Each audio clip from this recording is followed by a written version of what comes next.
Charles Coutel, vous êtes philosophe. Pour celles et ceux qui ne vous connaîtraient pas encore, je précise qu'outre votre poste de professeur émérite en philosophie du droit que vous occupez à l'université d'Artois, à Arras plus précisément, vous êtes un spécialiste des Lumières, de Voltaire, de Condorcet et de Charles Péguy.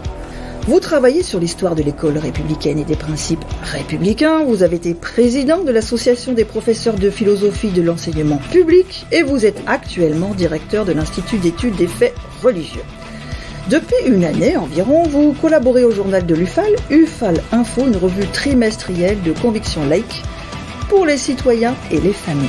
Et très récemment, vous avez participé, que dis-je, dirigé, puisque vous en êtes le rédacteur en chef, d'une nouvelle revue en partenariat avec les éditions matériologiques et l'UFAL, une revue nommée Cause républicaine, parue en mai, dont le numéro 1 porte le titre très prometteur de Réinstituer la République.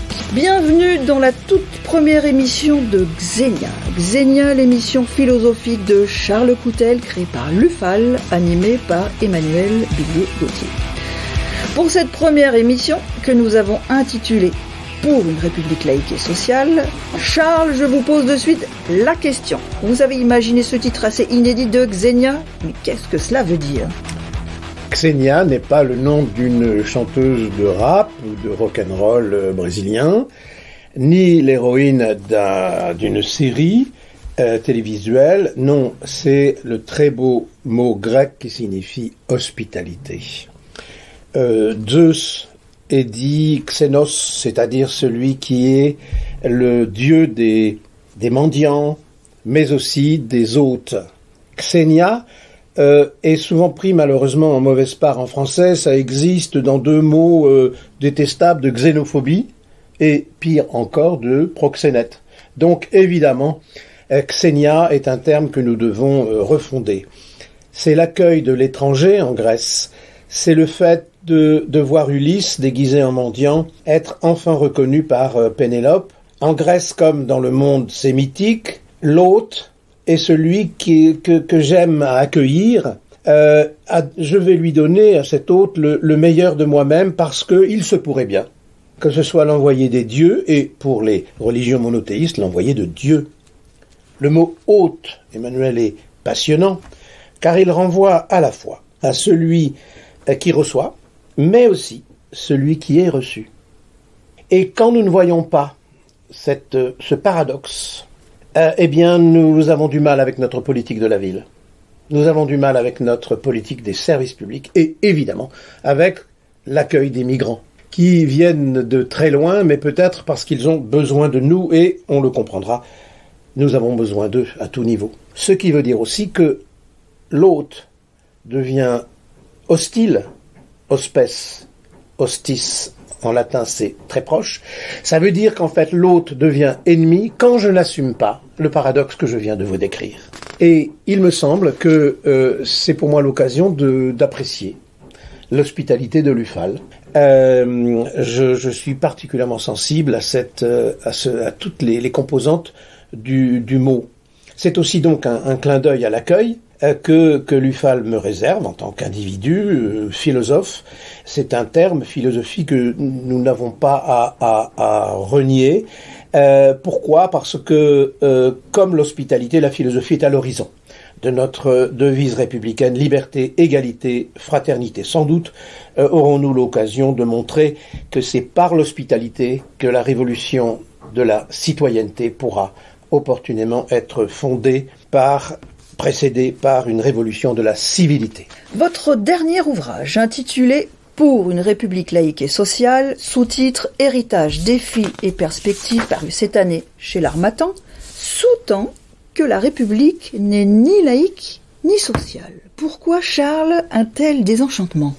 Merci pour cette très bonne question et merci de me la poser. Le désenchantement, voire le désespoir, n'est pas du tout l'horizon de ce titre, ni même de ce sous-titre. D'une certaine façon, le sous-titre rachète ce que peut avoir de maladroit le titre, mais tout titre est une erreur, est un raccourci. J'aurais peut-être dû écrire, proposer pour une république plus laïque et plus sociale, bien évidemment. Mais, comme dit l'autre, il faut vendre.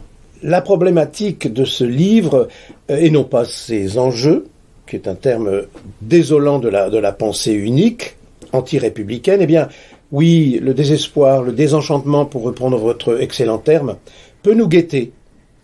Même si je nuance en fonction du petit commentaire que je viens de vous proposer. Pourquoi laïque, social? Parce que tout simplement, soyons lucides, depuis 1792, date de la fondation, année de la fondation de la Première République, eh bien, soyons lucides, les inégalités persistent et beaucoup trop de jeunes jouent à bouder ce modèle qui pourtant leur permet d'avoir des études gratuites, une santé gratuite, comme on l'a vu à travers nos politiques sanitaires. Ces jeunes qui boudent la République parfois, ou qui boudent l'école, la laïcité, eh bien, je leur dédie d'une certaine façon, comme Samuel Paty, ce livre, parce que d'une certaine façon, quelque chose a été raté, mais si nous écrivons, si nous proférons comme slogan pour l'avenir cause républicaine, c'est que, je pense, il ne faut pas se résigner avec le désenchantement, le désespoir, comme d'ailleurs le montre la très belle statue de la place de la République que je mets en dessous du titre, où le rameau de la paix est effectivement l'olivier mis très haut, au-dessus, dans le ciel bleu de la République. Je rebondis sur ce que vous avez dit concernant Samuel Paty, puisque vous avez choisi de dédier votre ouvrage à cet homme. Ainsi, pouvons-nous lire à la mémoire de Samuel Paty, professeur mort pour la République. Pensez-vous, Charles, que la République est un peu morte avec l'assassinat de ce professeur? Oui, et qu'on me permette d'être un tout petit peu, non pas solennel, mais concentré et sérieux. Je le suis tout le temps, grâce à vous, Emmanuel. Cette dédicace à Samuel Paty guide et éclaire cet ouvrage. Mais aussi le précédent où je me suis consacré à Peggy, peu importe, mais que j'ai dédié à la mémoire du colonel Beltrame, qui s'est substitué à un otage et en a été la victime. Nous devons à ce héros républicain, mort pour avoir usé et non pas abusé de la liberté d'expression, et tout simplement mort pour avoir suivi un programme. Eh bien, nous lui devons une mobilisation et une concentration éthique et intellectuelle et politique. Pourquoi? Parce que le piège des fanatiques consiste à attendre de nous que nous répondions fanatiquement à leur fanatisme. Or, c'est justement ce qu'il faut éviter. Et ce livre est destiné à donner des outils pour répondre non fanatiquement aux fanatiques. C'est une leçon des Lumières dont je parle notamment dans ma première partie. Et puis, oui, dédicace à Samuel Paty, parce que la décapitation, avant d'être le supplice ultime, barbare, utilisé par les terroristes, vous le savez, du temps de Daesh, c'est aussi dans notre imaginaire un signe de critique radicale, pour le coup, d'un régime politique. Les Anglais, avec Charles Ier, si je ne m'abuse, et Louis XVI, ont décapité. Alors, il me semble que la décapitation est une occasion de réfléchir sur, d'une certaine façon, une certaine république qui aurait perdu la tête. On me permet ce mauvais jeu de mots.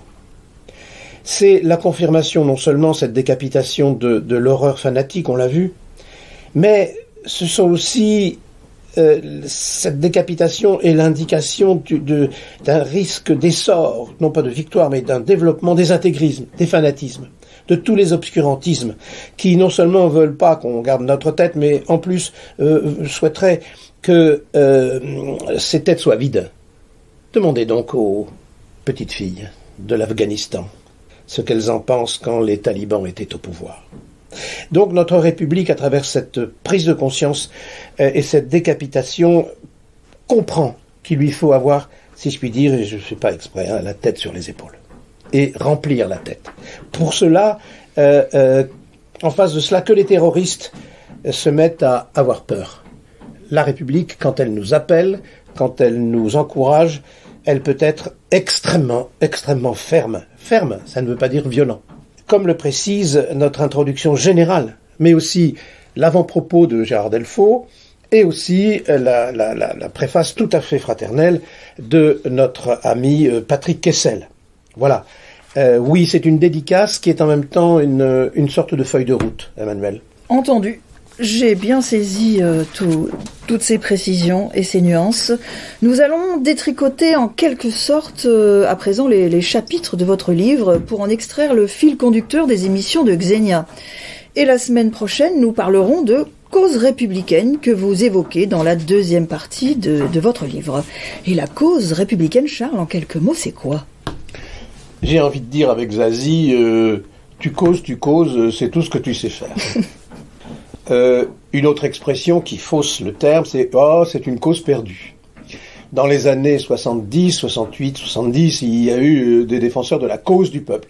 Ce mot « cause » est un terme galvaudé. Mais, quand on accole ce terme « cause » à « cause républicaine », on peut être tenté, et je le souhaite, d'être à l'avant-garde d'une prise de conscience. À force de galvauder ce terme de république, de la mettre à toutes les sauces, nous constatons que, comme une pièce de monnaie dont l'effigie s'efface à force d'être échangée, eh bien le mot république, lorsqu'il est éclairé par le mot cause, peut, en un sens gramscien, devenir pratique, créer une implication, créer une mobilisation.